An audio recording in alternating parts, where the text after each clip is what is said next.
En la serie de entrevistas del colectivo Postscriptum, Pagol d'auteur, Palabras de Autores, hoy tenemos la suerte de escuchar a la poeta, activista, profesora peruana Victoria Guerrero Peirano. Es autora de una docena de poemarios, publicaciones académicas y fundadora, en el 2007, del colectivo Comando Plata. Victoria, muchas gracias por haber aceptado participar. Muchas gracias a ti por la invitación. Pues la primera pregunta, ¿cuánto hace que escribes? ¿Y qué es lo que te impulsó a coger la pluma, el creyón o el bolígrafo por primera vez? Bueno, escribir, o sea, creo que escribí como, no sé, muchos adolescentes, ¿no?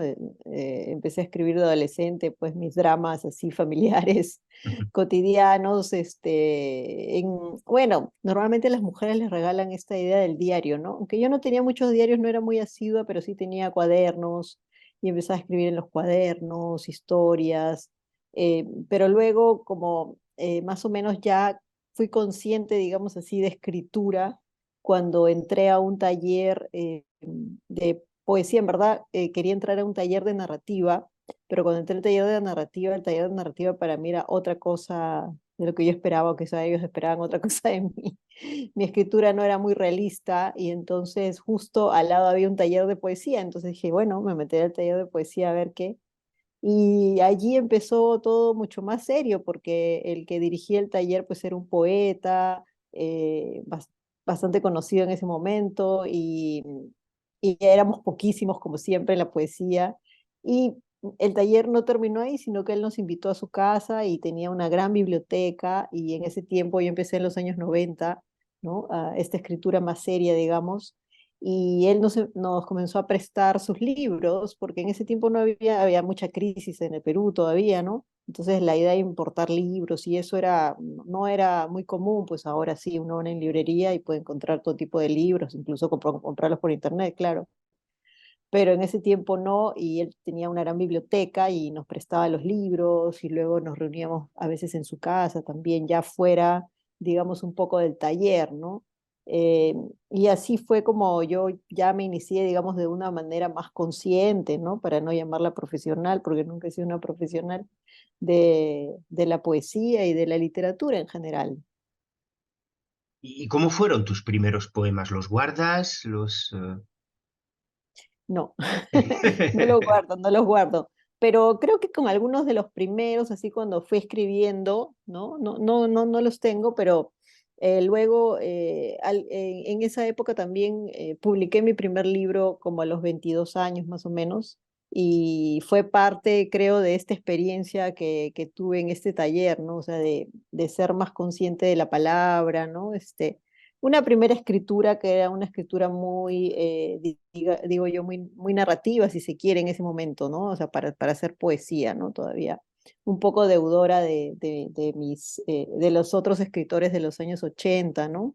Este, ahí creo que solté algo, pero luego sentí que esa no era todavía mi palabra, ¿no? O sea, ya tuvieron que pasar algunos años para, digamos, ya sentirme que esa era la forma en que yo escribía, ¿no? Me ha llamado la atención que has dicho que tu poesía no era lo realista que esperaban.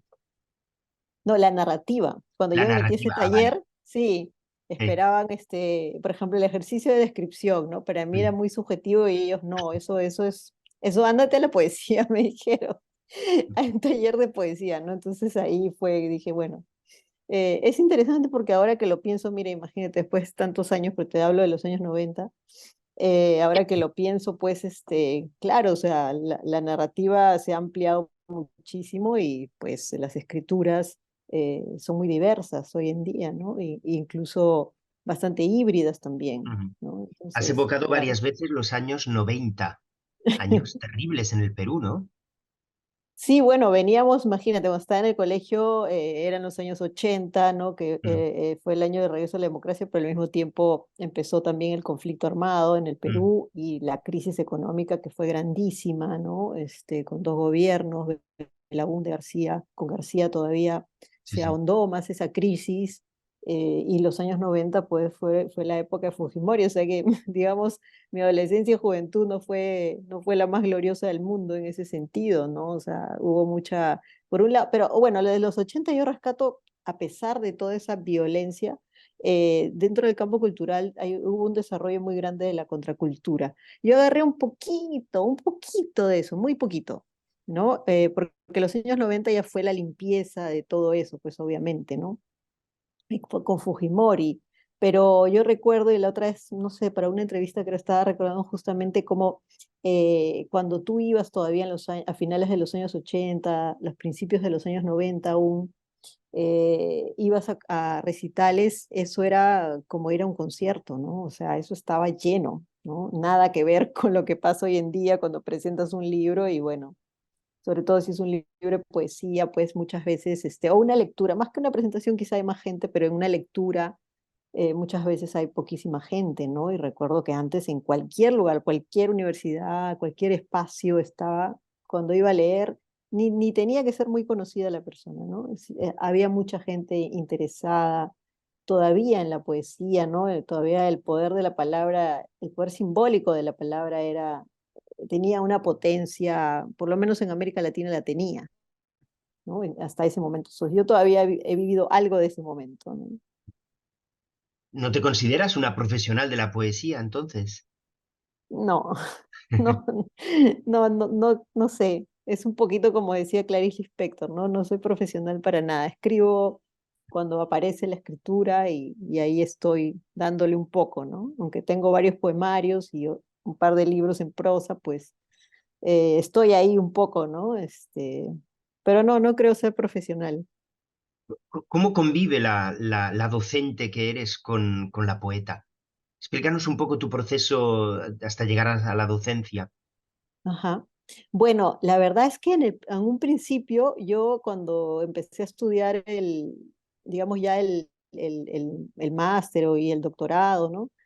Sí me cuestionaba mucho el hecho de que pues a mí no me interesaba tanto la academia, ¿no? Me interesaba más la escritura creativa, y la escritura creativa no estaba, digamos, inmersa en el campo de la literatura casi para nada, ¿no? Entonces eran como dos campos muy divididos, ¿no? Y yo me cuestionaba siempre, ¿no? Y decía, pero ¿qué hago en la academia o qué voy a hacer? No, bueno, no era muy pragmática en ese sentido, no pensaba, ¿no? Bueno, la academia es para que yo coma y lo otro es para que yo haga lo que me interesa, ¿no? Ha tenido que pasar mucho tiempo después de haberme graduado y tal para ya tener ese pensamiento donde ya no me confunda, ¿no? O sea, pensar, la academia es mi trabajo, como el de cualquier persona, Sí, sí. ¿no? No es lo que más me apasiona en todo caso, y mi pasión es lo otro, ¿no? Y bueno, siempre pues ese tipo de pasiones necesitan una logística y un sustento material, de alguna manera, ¿no? Entonces, pues de esa manera yo he podido hacerlo, ¿no? Claro, hay países que están mucho más enfocados en ese sentido, ¿no? O sea, con ayudas materiales, yo qué sé, becas, cosas así, que en el Perú son todavía muy recién, ¿no? Eh, hay muy poco, ¿no? Y es muy reciente también. Realizaste un doctorado relacionado con los estudios de género, ¿verdad? No, realicé una maestría relacionada con los estudios de género y mi doctorado sí fue en literatura hispanoamericana. Ujú. ¿No? Sí. ¿Y en qué medida es tanto el doctorado y sobre todo tu maestría de estudios de género han marcado tu escritura? ¿Qué relación tiene directa con tus poemarios? Bueno, yo creo que, como te decía, esos primeros libros, cuando yo vivía acá en el Perú, ¿no? Los primeros eran como más, yo sí he sentido que siempre eran un poco más tímidos, ¿no? O sea, la situación, no sé, siempre un marco moral, ¿no? O sea, el otro día estaba en una defensa de tesis y la asesora me decía que el alumno se preguntaba, un alumno ya grande, ¿no? Que había hecho su maestría en escritura creativa, se preguntaba si sus padres entenderían lo que él escribía, ¿no? Y claro, ahora yo a esta edad digo, no entienden nada, pero yo en ese tiempo también pensaba igual, ¿no? Entonces pensaba, no puedo escribir estas cosas y Oye, ese tal, no sé. conflicto generacional siempre ha Sí, existido. entonces, pero en verdad la poesía, no sé, o sea, a la gente que no está metida en la poesía casi ni le entiende, digo. Pero en ese momento, claro, uno, pues la poesía es algo muy subjetivo, es algo, ¿no? Que implica mucho también al sujeto, ¿no? Entonces, mira, ahí aparece uno de mis hijos. Eh, ay, Dios. Ahora tienes un Y, momento de gloria también. y ¿en qué estábamos?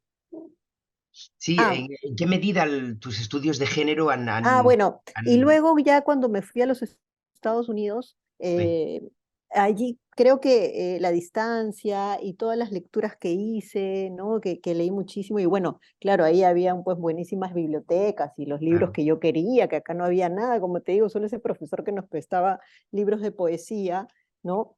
Este, Ahí sí, yo pude leer muchísimo de teoría de género y además, bueno, la ciudad donde estaba pues venía de visita también muchos intelectuales y entonces, claro, esa vida, otra vez volver a la vida de estudiante, es interesante, ¿no? Porque te alimentas de otros pensamientos, además, claro, gentes de otras nacionalidades, porque uno mucho dice Latinoamérica, pero, o sea, Latinoamérica yo no me conocía claro, mucho con claro. alguien de Argentina, de Sí, sí, Colombia, de sí, sí. México, y en ese lugar pues me conocí con mucha gente que también tenían sus propios sueños y sus propias ideas, etcétera. Entonces creo que eso me sirvió muchísimo para pensar en lo que yo quería dentro del campo creativo y ahí escribí dos libros que fueron muy importantes para mí, ¿no? Como escritura y que también, quieras o no, están alimentados por un montón de cosas de la teoría, sobre todo la teoría de género que yo leí en ese tiempo, ¿no? Entonces creo que allí sí fue bien importante ese distanciamiento del país, esa mirada distinta también, saberse en un lugar que ya no hay tantos corsés, digamos, por la distancia, ¿no? O sea, tienes, claro, obviamente otras demandas, otras presiones, sobrevivir como migrante, etcétera, ¿no? Pero como lugar de campo creativo, como espacio creativo, como tiempo también, porque tenía mucho tiempo, eso me ayudó mucho.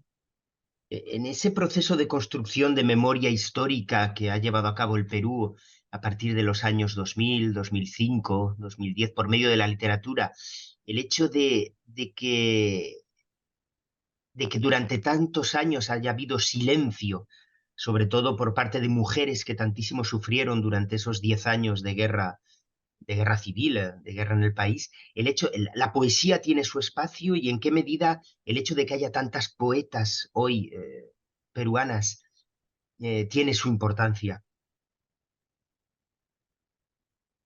Bueno, en los años 80 sí hubo un número grande de poetas, mujeres, Sí, ¿no? Empezando con Carmen Ollé, por ejemplo, ¿no? Que yo evidentemente. la Sí, considero una de mis autoras así sí, sí. totémicas.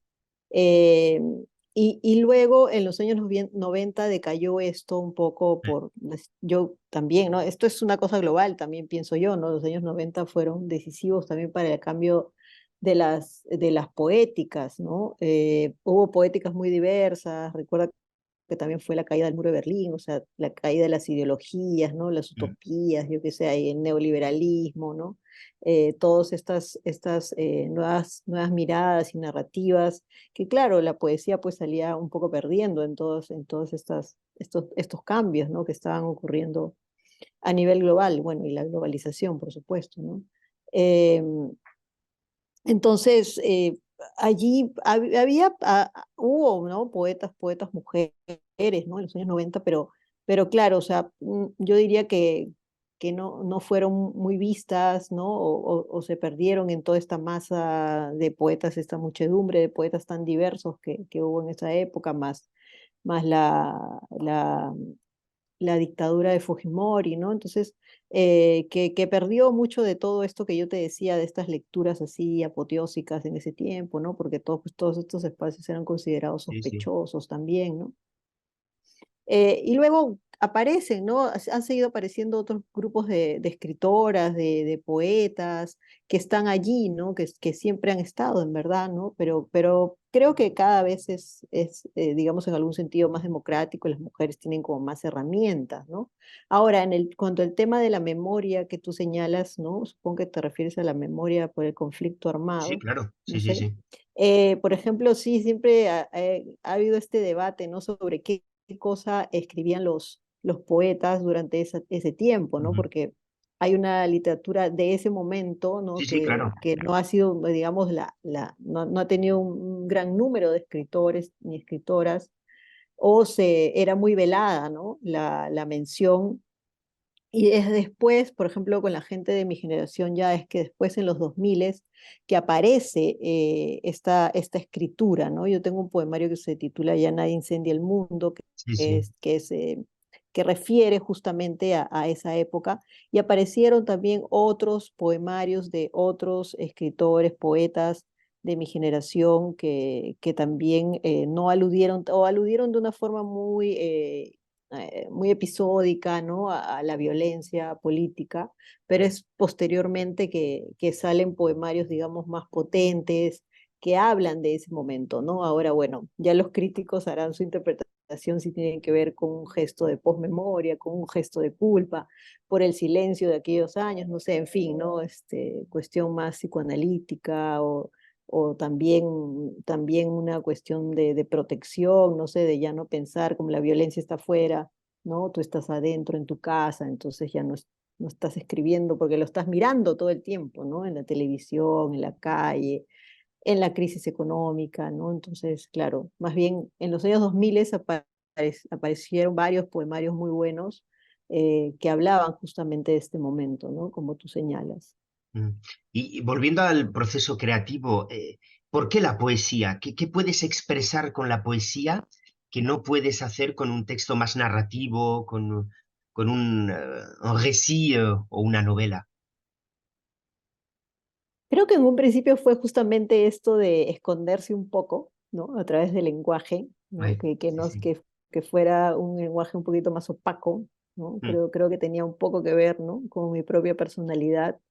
Y luego, pues, encuentro que la poesía es como un espacio muy libre, ¿no? Encuentro la poesía como un espacio muy libre donde tienes diferentes estilos, puedes experimentar incluso en ella.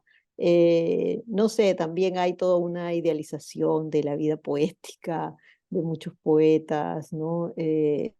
Encuentro eso, ¿no? Encuentro que allí, digamos, en esta idea de lenguaje, ¿no?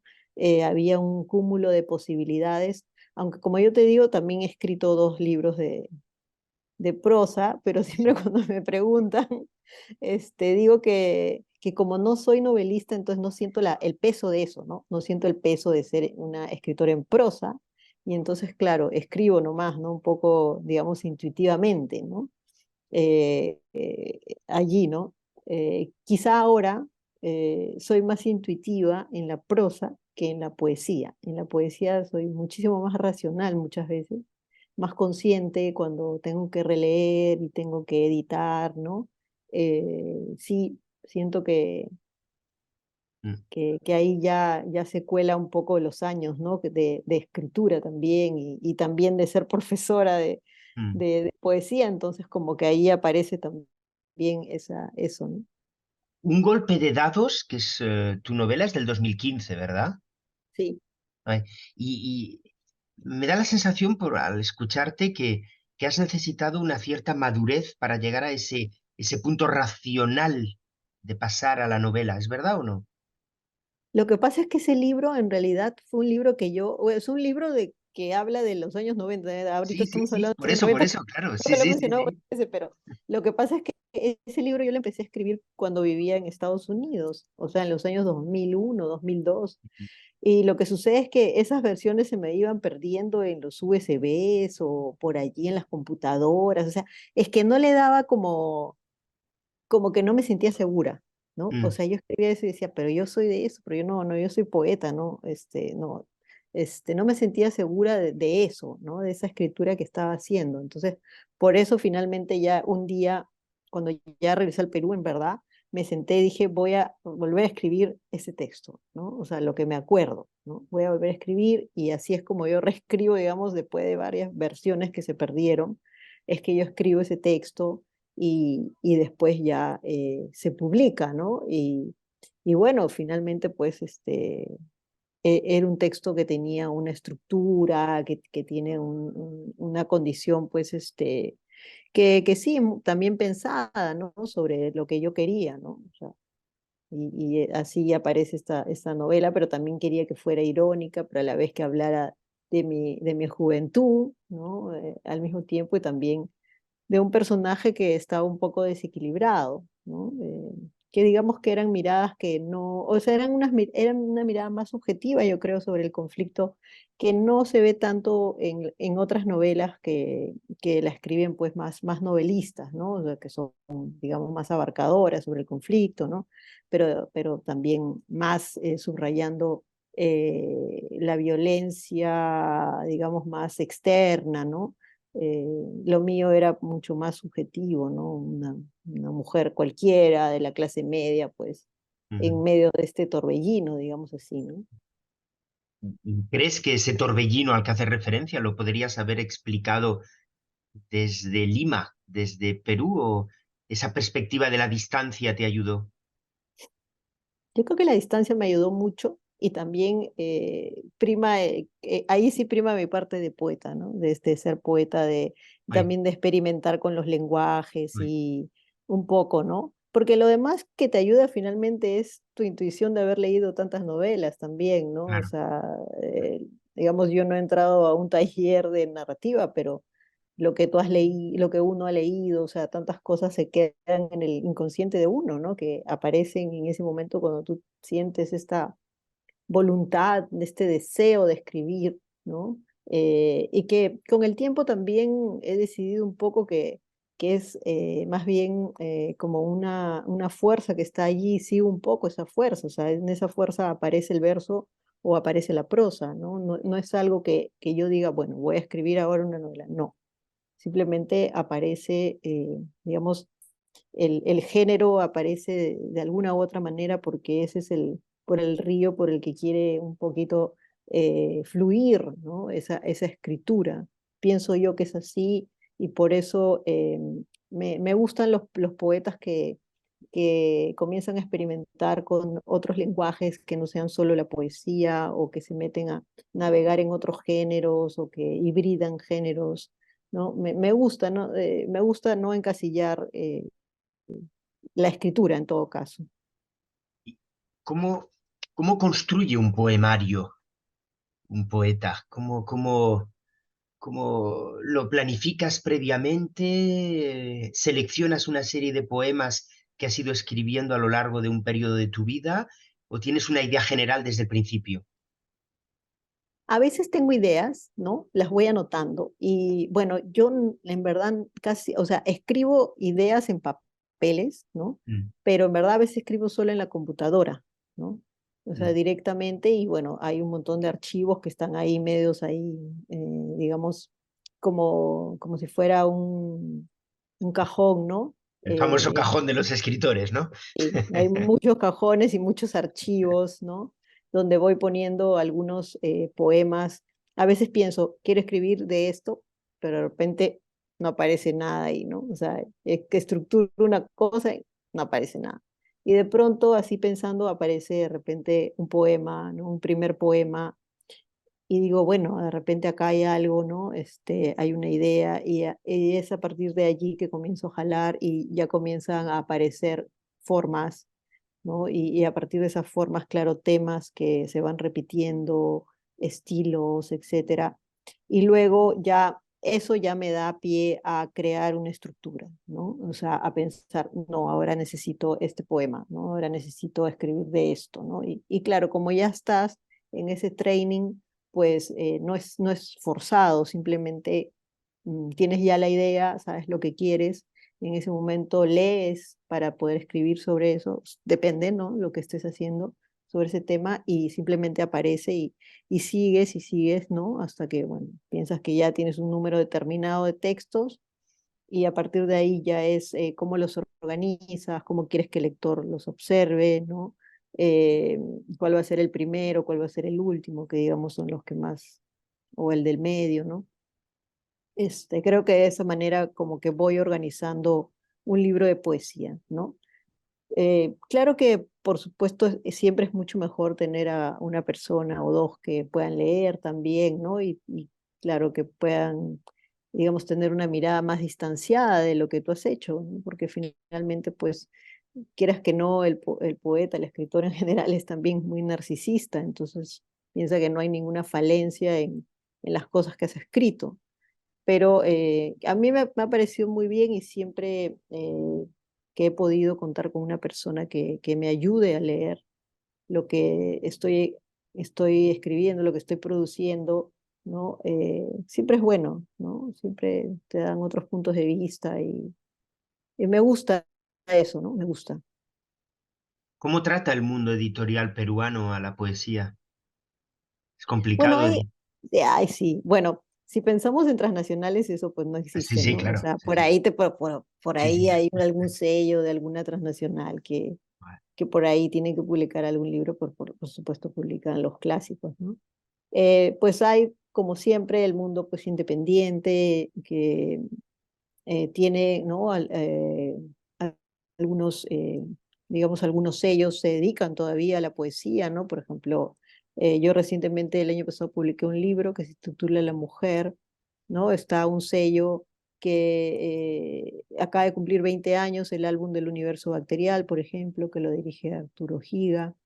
Él durante la pandemia como otra vez se renovó porque me contó que ya quería como que ya, o sea, ya como que pensó que su tiempo había acabado y con la pandemia como que se renovó otra vez, ¿no? Entonces, otra vez está publicando libros. Él siempre ha publicado poesía, ¿no? Otra vez está publicando libros bastante bien, ¿no? Hay varias editoriales, que no muchas, pero hay varias que se dedican a la poesía.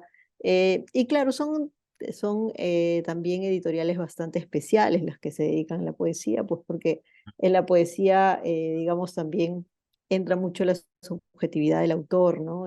Muchas veces hasta incluso el color de la carátula, no sé, hay muchos detalles que, digamos, la poesía, siendo así pobre, igual siempre quiere esos detalles, ¿no?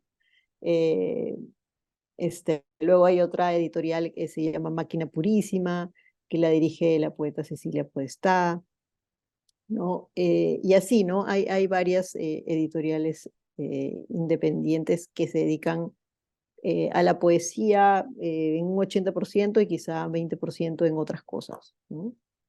Tú misma diriges una editorial, tengo entendido, ¿no? Sí, Sigue tengo una pequeña editorial que se llama Intermezzo Intermezzo Tropical, Tropical. Eh, sí, que bueno, hacemos también libros en prosa, ¿no? Sobre todo ensayos, o bueno, también pocas novelas, ¿no? Pero sí, en el 80% hacemos poesía, ¿no? Tampoco es que editemos mucho, editamos poco, pero también fue durante la pandemia que como que renové la editorial, ¿no? O sea, dije, bueno, algo que quiero hacer que lo he hecho muy dejado porque pues tengo tantas cosas. Y pues retomé, ¿no? Retomé la editorial y ahora vamos a sacar, por ejemplo, un libro de Gabriela Wiener, ¿no? ujú. eh, que es un libro de poesía, ¿no? De Gabriela Wiener, que acaba de salir en España y bueno, nosotros lo vamos a editar en Perú. Evocaste hace un rato a Carmen Ollé, a la que además le has dedicado algunos artículos, si no me equivoco. ¿Qué otros poetas, hombres o mujeres, te han marcado en tu proceso creativo? Bueno, a mí desde jovencita me gustaba mucho leer a Silvia Plath, a Emily Dickinson, a las poetas rusas también, ¿no? Como Anna Ujú, Akhmatova, Marina Tsvetaeva, o sea, son como mis poetas, ¿no? Que siempre vuelvo a ellas y ujú. siempre aparecen, ¿no? Pero también con el tiempo uno va cambiando también sus lecturas, ¿no? O sea, Sí, sí. aparecen unas lecturas, caen otras y así, ¿no? Por ejemplo, una escritora que me gusta mucho, pero es más, en verdad, artista plástica, es Eleonora Carrington, ¿no? Y justamente Eleonora Carrington me calza bien y me gusta porque, como ella es artista plástica, escribir no es como algo que, ¿no? Sea no sé, lo más demandante. Y entonces por eso me gusta su fantasía, ¿no? Esa experimentación que tiene en su lenguaje, eh, y bueno, cuando leí su libro también sobre su estancia en el manicomio, me impresionó mucho, porque ese libro lo leí cuando yo estaba en la universidad, cuando estudiaba el pregrado, y me impresionó mucho. Y después, bueno, ya no vi nada de ella y ya es posteriormente, ¿no? Cuando ya viajo a Estados Unidos que ya puedo conectarme algunas cosas que se publican, porque no se publicó todavía mucho de la literatura de ella, sino posteriormente, ¿no? Y me conectó mucho como personaje también, su vida, sus escritos, o sea, todo eso como que fue un magma para mí muy importante para mi escritura, ¿no? Y después también he tenido momentos en que me he conectado con alguna escritura de poetas peruanos, como por ejemplo Juan Ramírez Ruiz, que es un poeta de los años 70, ¿no? Ujú. Un poeta del colectivo Horacero, acá, ¿no? También es una escritura que me ha interesado, ¿no? Y bueno, y otros escritores así ya más famosos como Kafka, ¿no? Porque tienen esa cosa así persecutoria. Ujú. eh, También me interesan, ¿no? Y la cosa así mental también. Al escuchar tus intereses tan diversos y al haber evocado Carrington y su experiencia artística, lo híbrido tiene mucho valor para ti en el proceso creativo, imagino. Sí, sí, tiene mucho, ¿no? Pero a veces, o sea, siento que, por ejemplo, tengo un poemario que se llama El diario de una costurera proletaria, ¿no? Sí. Que siento que, por ejemplo, ese libro no es igual a mis otros libros, ¿no? Es como un libro distinto, además que yo lo empecé haciéndolo a mano, ¿no? O sea, como que yo hice mi propia plaqueta primero, con los primeros poemas, y me gustaba toda esa cosa material, Mm. ¿no?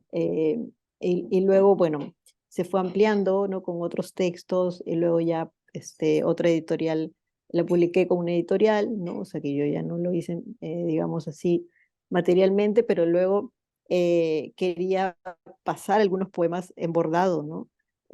Bueno, ahí atrás, no sé si se ve, pero ahí atrás, debajo de esa foto, está uno de los bordados de Se poemas, ven. Sí, sí, sí. ¿no? Y bueno, pero finalmente era una cosa así medio imposible por dar todos los poemas, ¿no? Se volvió algo medio imposible, pero es un proyecto que lo tengo ahí siempre presente, ¿no? Porque siento que es el proyecto que más me ha conectado con muchísima gente, ¿no? Porque el bordado creo que atraviesa o ha atravesado a muchos hombres y mujeres de diversas maneras, ¿no? O sea, no tanto la poesía en sí misma, pero el bordado. Y eso me conectó con mucha gente, o sea, desde gente que me hablaba de, no sé, en la presentación recuerdo bien gente que me hablaba de su abuelita que bordaba, hasta, por ejemplo, chicas que eran parte del sindicato textil, ¿no? De, de- de costura, ¿no? Entonces, que además el poema con el que más se habían conectado era un poema que era una noticia sacada de un diario, ¿no? O sea, eso que era lo más realista, realista, realista, porque Sí, sí. con lo lírico no se conectaban, pero lo más realista, realista, con eso sí se conectaron, ¿no? Y fue para mí muy interesante y es como, para mí ese libro es como un work in progress, ¿no? O sea, Ujú. siempre pienso, otro poema más, ¿no? Y el último poema que añadí es un poema que habla sobre las mujeres esterilizadas. Acá hubo un plan de esterilización forzada en los años 90 y claro, estas mujeres que eran sobre todo mujeres quechohablantes de la sierra, pues el problema posterior, las que sobrevivieron, ¿no? Es que como trabajan con este telar, ¿no? Claro, ahora pues les duele, ¿no? Ha tenido consecuencias, entonces muchas veces han tenido que abandonar, y entonces hice un poema que agregué sobre eso. Entonces, claro, como que se va ampliando la idea de tejer y además somos un país textil también, ¿no? De una tejido milenario también, entonces todo me evoca a eso, ¿no? Entonces siento que ese es como un proyecto así que sale de la poesía, ¿no? Sale del lenguaje mismo para proyectarse en otros espacios, ¿no? Muy distinto a mis otros textos que quizás son meramente más literarios, aunque se pueda hablar del género o de otras cosas. Ujú. Quizá allí es más la literatura, ¿no? Has evocado antes como uno de tus referentes Silvia Plath. En el año 2017 fundas o cofundas, dímelo si me equivoco, el Comando Plath. Creo que es bastante importante dentro de tu recorrido intelectual y, bueno, hay que recordar que dentro del universo intelectual peruano, en cuanto a activismo feminista, siempre apareces tú como uno de los representantes más importantes. ¿En qué medida el Comando Plat ha tenido importancia?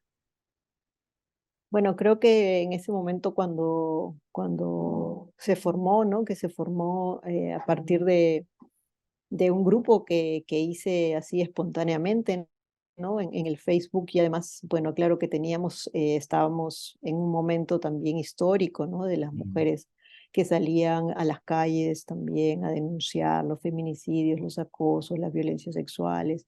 El 2016 había habido esta marcha multitudinaria de Ni Una Menos en ujú, Argentina y bueno, todo esto que se proyectaba en España, en México y también por las redes sociales, ¿no? Entonces fue como qué está pasando en la literatura también, ¿no? Y bueno, fue algo también muy espontáneo, por supuesto, rodeada de todo este sentir también, ¿no? Y al principio éramos 700 personas en este, en este grupo cerrado, y nuestra primera participación, digamos así, al público, podría decirse, fue la creación de este primer manifiesto. Bueno, finalmente escribimos 5 manifiestos y el primero se titula Cómo tira una poeta. Y ese lo fuimos construyendo, claro, no las 700 personas participaban, pero con la participación de cualquiera de las personas que estuviera ahí, dejaba una frase, un verso, no tenía que ser poeta, ¿no?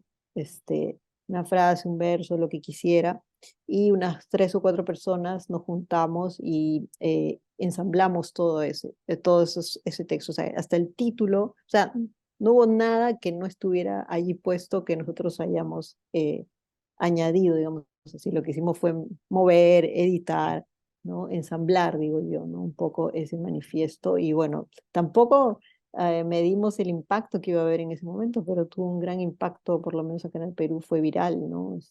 Porque además yo decía, este manifiesto, o sea, imagínate, por Facebook esto es enorme, ¿no? Igual, ¿no? Se transmitió por todas las redes sociales, ¿no? Y ahí creo que fue el primer impacto del comando, ¿no? Y también ponerle el nombre Comando Plat fue algo también muy del momento, porque pues estaba un poco en mi literatura y yo dije, bueno, si hay algo bueno, Comando Plat, ¿no? y hoy, ¿cómo sobrevive el Comando Plat? Porque es un intento totalizador de construir una memoria de todas las escritoras, si lo he entendido bien, latinoamericanas, sobre todo peruanas en este caso, pero tiene una vocación universal casi, si lo he entendido bien. Bueno, ya después ocurrieron muchas cosas, pues, ¿no? Ujú, Con el mismo movimiento también de Ni Una Menos y tal, y bueno, más la pandemia, ¿no? La ujú, pandemia, pues, sabemos que ha retrocedido muchos movimientos progresistas en general, sí, ¿no? Y ahora nos encontramos, pues, más bien en un tiempo de extremismos, ¿no? Globales, ¿no? Diría yo, no solamente en América Latina. sí, sí, sí. Y claro, entonces a nosotros también, obviamente, tuvimos numerosos enfrentamientos, ¿no? Y finalmente lo que decidimos fue, bueno, vamos a regresar un poco a lo que queríamos hacer como primer momento, que era incidir en la visibilización, en la investigación, en la escritura de las mujeres. Y entonces comenzamos con este proyecto que es el mapa de escritoras peruanas. Bueno, hemos tenido otros proyectos, ¿no? Pero digamos, este proyecto que recibió fondos eh, del Ministerio de Cultura y después ha recibido fondos de el AESI, eh, es justamente no de escritoras latinoamericanas, sino de escritoras peruanas, ¿no? Ujú, Vivas, además, ujú, eh, ponerlas en una plataforma, ¿no? Primero, en este primer grupo que se puede ver ahora a través de la página de Comando Plat, hay 25 escritoras y para elegir esas 25, por supuesto, hay muchísimas más escritoras en el Perú, ¿no? Pero para elegir esas 25, pues usamos varias variables, ¿no? La variable digamos, cultural, ¿no? La variable de que pueda representar a su comunidad, de que, idiomática. sí, de en qué lengua escribe, ¿no es cierto? También que pueda ser pueda representar a diferentes regiones en el país, ¿no? Que no sean todas de Lima, por ejemplo, es una variable muy importante, ¿no? Entonces, que haya un equilibrio y que en ese equilibrio se vea esa diferencia, esa diversidad de escrituras, ¿no? Es como un mordisco, ¿no? Sí, De lo sí. que puede ser y que permanezcan allí y que también, pues si alguien quiere contactarlas, ¿no? De alguna manera también hay un contacto, ¿no? Que esté allí, entonces es como poner una parte de su producción, su biografía, ¿no? Los libros que ha publicado, etcétera. Y ahora tenemos una ampliación, pero todavía no está en la página, de otras 25 escritoras más que cumplen con las mismas variables, ¿no? Ujú, Y ha sido muy importante, ¿no? Creo que ha sido muy relevante, sobre todo para las mismas escritoras, sobre todo porque ha habido un equilibrio entre escritoras, además, que son bastante conocidas frente a otras que no eran nada conocidas, ¿no? ujú, Y ujú, frente a escritoras, digamos, mayores, ¿no? Frente a otras que son muy jóvenes. Y eso me parecía muy interesante porque se podía ver una línea también de transmisión y también diversos puntos de vista ujú. sobre qué cosa es la literatura. Y a muchas escritoras que antes ni las miraban, podría decir yo, Sí, y en sí, sí, eso sí, sí. yo siempre me aplaudo con esta idea y a las personas que hemos trabajado en esto, o sea, realmente, ¿no? O sea, escritoras que nadie las miraba, pues ahora las miran Ujú, bastante, ¿no? Las miran bastante porque pues escriben en otra lengua, traen una cultura nueva, ¿no? Una mirada distinta a la mirada que estábamos acostumbrados, ¿no? Sobre todo desde Lima, ¿no? Entonces, eso creo que amplía el panorama de lo que significa ser escritora en el Perú, ujú.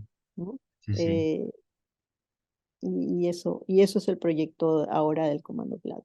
En todo caso, para los investigadores, sobre todo los que no estamos en el Perú, se está convirtiendo en un utensilio muy interesante para la literatura peruana, sobre todo poesía escrita por mujeres. Y como muy bien dices, se ve de una manera muy clara ese esfuerzo por descentralizar culturalmente hablando el Perú, porque es una Ujú. estructura de mapa, un planeta en el que puedes ir clicando sobre las diferentes ciudades y ves cómo hay un verdadero esfuerzo de desvincular esa cultura siempre tan limeña, tan costeña, tan criolla, tan centrada sobre la gran capital. Y Sí, esas y otra dos o cosa esas... también. Sí, y Perdona. otra cosa también, perdón que te interrumpa, es No, que no, también no. el mapa es una curaduría, o sea, que no es como he visto en otros lados que tú puedes mandar ¿no? Tus Sí, poemas y te los sí, sí. publican, ¿no? No, o sea, acá no es que alguien me mandara, sino que nosotras les pedíamos, ¿no? Es Nosotras, importante eso. las Sí, sí. personas que nos dedicamos a la parte de investigación, primero hacíamos listas, ¿no? Uy, Listas, ¿no? Y en esas listas sopesábamos quiénes podían estar en esta primera parte, con quién, ujú, por ujú. qué esta sí y por qué ahora esta no, ¿no? O sea, hay diferentes variables que, claro, tú sabes que siempre va a haber reclamos Sí, porque sí, finalmente claro. son selecciones, ¿no? Pero no es Sí, porque sí. las otras nos parezcan menos o más, sino simplemente porque era importante que ese lugar que quizá lo podía ocupar otra escritora de Lima, en ese momento de curaduría no tenía que ocupar otra escritora de otro lugar que era importante para ese lugar y era importante si traía otro punto de vista y era importante también si traía otra lengua, ¿no? Entonces, eso me parece siempre relevante subrayarlo, ¿no? O sea, no es Ujú. una elección, digamos, porque alguien me escribió, no, eso no Sí, tiene sí, que ver ni claro. porque Sí, sí, alguien es sea mi importante, sí. amiga, ¿no? A ver. Eso no tiene nada que ver, ¿no? O sea, en ese sentido es un proyecto bastante serio para nosotras, ¿no? O sea, a quienes ponemos en ese momento y a quienes vamos a seguir, ¿no? Poniendo porque me parece importante, sobre todo, claro, siempre nos dicen, pero ¿por qué no ponen a las escritoras que ya no están vivas, ¿no? Por ejemplo, ¿quién no quisiera que estuviera Blanca Varela, obviamente? Pero en este momento para nosotras es más relevante poner escritoras vivas que escritoras que ya murieron. Y ya para ir acabando, Victoria, ¿qué proyectos tienes? Bueno, ahorita estoy escribiendo, tengo, o sea, tengo como tres archivos así de escritura, todos prosa, todos son prosa, bueno, me ha salido prosa, pero claro, uno es como una novela así, no sé, medio rara, medio distópica, pero también todo bastante breve. Pero en verdad ahorita lo que escribo ahorita, los temas que me interesan ahorita, tienen que ver con los seres vivientes, ¿no? Con los seres vivientes, sobre todo con los animales, ¿no? Eh, y los procesos de transformación. Y bueno, yo misma, como pasé por un proceso oncológico, pues eso digamos, me acercó mucho a mi ser biológico, ¿no? Digamos, a contactarme con mi propia biología. Y entonces hice un clic también con mis animales de compañía, entonces por ahí estoy escribiendo algo que tiene que ver con eso. ¿No? Bueno, Eso es lo más, ¿no? Ahorita de lo que escribo. pues con muchas ganas de leerte, viendo a ver cuándo lo Gracias. vas a acabar. Nos despedimos de las dos, porque os tenemos a las dos en la pantalla. Y muchísimas gracias por esta entrevista, No Victoria. ha parecido el otro, se ha ido a comer. El otro es perro. Muchas gracias. Gracias a ti, muchas gracias a ti.